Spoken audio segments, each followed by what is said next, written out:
sinasabi mo kasi delikadesa, parang may connection ako eh. Wala nga eh. Naintindihan mo yun? Sige sir, salamat na lang po. Tanga. Sen, ano ho ba ang description nung binabanggit nyo kaninang independent director?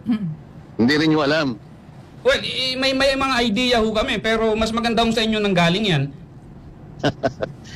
Yung independent director, unang-una, wala kang pagmimay-ari sa isang kumpanya. Dapat ganun.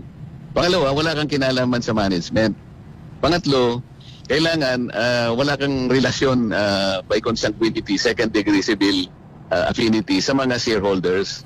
Opo. Kaya dapat independent ka. Ang tungkulin mo lang kung sakaling may kakayahan kang mag-advise sa good governance, ma-protection ng mga minority shareholders. Ito kasi ang hinihingi ng Insurance Code of the Philippines.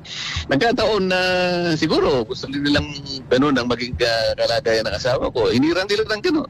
So pumayag naman. Anong masama doon? Ngayon, ang insurance company, lahat naman nagko-cover ng kahit anong mga kumpanya sa lahat ng mga industriya, lahat ng sektor ng ating ekonomiya. Pati sa transportation. Lahat. O bakit naman gagawa ng usap ang asawa ko para lang makakuha sila ng ipupukol sa akin?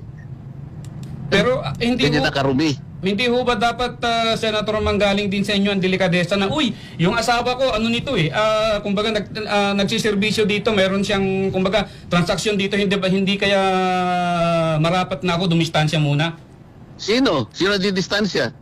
Kayo po, dito sa ginagawang investigasyon sa Bakit? Senado.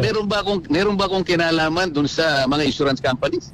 Delikadesa nga po, Senator, kasi misis nyo po yung nandun. Siyempre may kukunik-kunik na ho yan.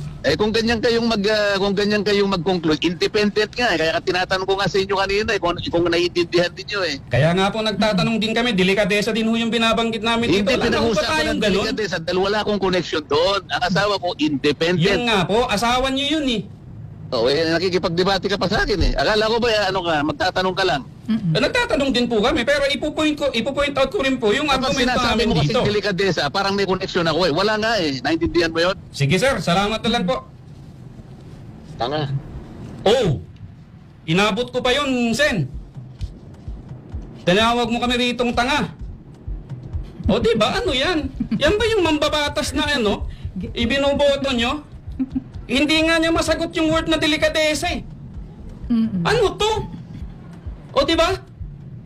Saan pupulutin ang ating bayan, ang ating gobyerno kung meron ho tayong mambabatas na ganito? Diba? Buhok pa lamang ho, hindi na ho natin maipakita yung totoong buhok eh. Sasabihan pa kami ritong tanga? Ano yan? Diba? Ay, nako. Naturingan na. Di ba abogado to? O Abogado. diba? Asal ba ng matinong abogado yan?